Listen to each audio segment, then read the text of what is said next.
እንኳን ለሊቀ መላእክት ቅዱስ ገብርኤል ዓመታዊ በዓልና በዚች ቀን ታስበው የሚውሉ የቅዱሳን በዓላት በሰላምና በጤና አደረሳችሁ አደረሰን። ይህን ዩቲዩብ ቻናል ላይክ እና ሰብስክራይብ እያደረጋችሁ ቤተሰብ ይሁኑ።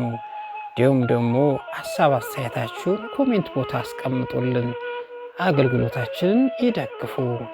ከዚህ በመቀጠል በሐምሌ 19 ቀን የሚነበበውን የሊቀ መላእክት የቅዱስ ገብርኤልን ድርሳን ማንበብ እንጀምራለን።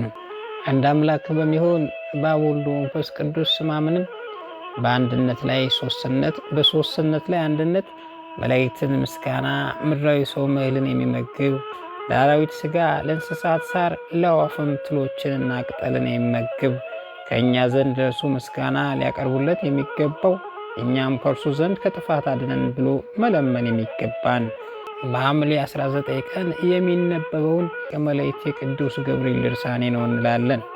ጸሎቱና በረከቱ አገልጋዩ ጋር እንዲሁም ከሕዝበ ክርስቲያን ጋር ይሁን ለዘላለም አሜን። ከይሁዳ ወገን ኢያቄም የሚባል አንድ ሰው ነበረም። ከአሮን ልጆች ወገን ሐና የምትባል ሚስት ያገባ። ሁለቱም ደጋግ እግዚአብሔርን የሚፈሩ እሱም በፍጹም ልቦናቸው ይወዱት ነበረም። እግዚአብሔር አምላክን በፍጹም ልብህ በፍጹም ሐሳብ ውደደው ብላ ኦሪት እንደምትናገረው ከዚህ ቀጥላ ባልንጀራህን እንደ ራስህ ውደድ አለች። ጌታችንም በምስራች ወንጌል በእነዚህ ትእዛዞች ኦሪትና ነቢያት ተንጠልጥለዋል ጸንተዋል አለ። ዳግመኛም ይህን ትእዛዝ አስተውለው ባልንጀራውን እንደ ራሳቸው አድርገው ይወዳሉ። ነገር ግን ልጅ ባለመውለዳቸው ያዝኑ ነበረ። የእስራኤል ወገኖች ሁሉ የሌለው ይነቅፉት ነበርና ለአባቶቻችን ብዙ ተባዙ ምድርንም ምሏት ያለው የእግዚአብሔር በረከት ያጣ ነው እያሉ ይነቅፉት ነበርና እያዘኑ ብዙ ዓመት ኖሩ። ፈጽመውም አረጁ። ለሚስቱ 60 ዓመት ሞላት። አንድ ቀን በአይሁድ በዓል ጊዜ ከእስራኤል ወገን ሮቤል የሚባል ሰው መጥቶ ኢያቄም ልጅ ያልወለድኸው አንተ መስዋዕት ልታቀርብ አይገባም አለው። ኢያቄም ይህን በሰማ ጊዜ አዘነ። ሲያስብም እንዲህ አለ፣ የእስራኤል ልጆች ሁሉ ልጆች አሏቸው፣ ለእኔ ግን ልጅ የለኝም። ኢያቄም ግን ሮቤል የነገረውን ለሚስቱ አልነገራትም ነበረ። ወደ በረሃ ሄዶ እግዚአብሔሩ እየጸለየ 40 መዓልትና 40 ሌሊት እየጾመ ጸለየ። በሐሳቡም እንዲህ አለ፣ እግዚአብሔር የለመኑትን እስኪሰጠኝ ድረስ ምግብም አልቀምስም፣ ጸሎቴ መብልና መጠጥ ይሆነኝ። ሚስቱም ልጅ ሰጣት ዘንድ ወደ እግዚአብሔር ታለቅስና ታመለክስ ጀመር። ቀኑም 9 ሰዓት በሆነ ጊዜ ጸሎት ለማድረስ ወደ ቤተ መቅደስ ሄደች። ስትሄድም ረጅም እንጨትና በውስጦች ወፎች ከግልገሎቻቸው ጋር ጭው ጭው ሲሉ አየች። ሐናም አለች፣ እግዚአብሔር የባረካቸው ፈጽሞ ያበዛቸው ናቸውና የእኔም ልመናዬን ስማ። እንዲህም እያለች ታለቅስ ጀመረ። ወየውልኝ በማን እመሰላለሁ? በብቸኛ ወፍ ነውን? ለወፎችም ልጆች አሏቸው። በእንስሳት ነውን? በአራዊት እመሰላለሁ፣ ለነሱም ልጆች አላቸው። ወየው በምድር እመሰላለሁ፣ ለምድርም ፍሬ አላት። እንደዚህ እያለቀሰች ሕሊናዋን ሰቅላ ሳለ እግዚአብሔር መልአክ ቅዱስ ገብርኤል ከሰማይ ወርዶ ከፊቷ ቆመና እንዲህ አላት፣ እግዚአብሔር ጸሎትሽን ሰምቶሻልና አንቺ ትጸንሻለሽ። ጌታዬ አምላኬ ልጅ ከሰጠኝ በሕይወት በሚኖርበት ዘመን ሁሉ ለቤተ ክርስቲያን እሰጣለሁ አለች። ይኸውም ቤተ መቅደስ ነው። ከዚያ በኋላ መልአክ እንዲህ አላት፣ ባልሽ ኢያቄም አሁን ከበረሃ በግ ይዞ ይመጣል፣ እርሱን ወስደሽ ተመገቢው። እግዚአብሔር መልአክ ቅዱስ ገብርኤልም ወደ ኢያቄም ሄዶ እንዲህ አለው፣ እግዚአብሔር ልመናህንና ጸሎትህን ሰምቶልሃልና ሚስትህ ሐናም ትጸንሳለች። ኢያቄም ይህን ነገር በሰማ ጊዜ ታላቅ ደስታ ተሰማው። እግዚአብሔርንም አመሰገነው። የመንጋውን ጠባቂዎች ጠራቸው። ለአምላኬ ለእግዚአብሔር የማቀርበው 2 ጠቦቶች በጎች አምጡ አላቸው። ኢያቄምም የመንጋ ጠባቂዎችን አስከትሎ መጣና ሐና በበሩ ፊት ለፊት ተነስታ አቆመች። ባየችውም ጊዜ አንገቱን አቅፋ ያዘችው። እግዚአብሔር እንዳዘነልኝ ይቅር እንዳለኝ ያወቅሁ አለችው። ታላቅ መባረክን እንደባረከኝ ከዛሬ ጀምሮ እኔ መካኒቱ መካን አይደለሁም፣ ልጅ የሌለኝም ጸነሰች አለች። ኢያቄም ከቤቱ ከገባ በኋላ አንድ ቀን እረፍት አደረገ። በነጋውም ተነሳና መስዋዕቱን ይዞ ሲሄድ በልቡ እንዲህ ብሎ አሰበ። እግዚአብሔር መስዋዕቴን ከተቀበለኝ ፊቴ በቤተ መቅደሱ ውስጥ ባለው አክሊል ይታያል። በውስጡ ላይም የሚቀረጥ አክሊል በቤተ እግዚአብሔር ነበረና ከእስራኤል ልጆች ወገን እያንዳንዱ መስዋዕቱ ቁርባኑ ባቀረበ ጊዜ እግዚአብሔር መስዋዕቱን የተቀበለለት ፊቱ እንደ መስታወት ሆኖ በአክሊሉ ይታይ ነበረ።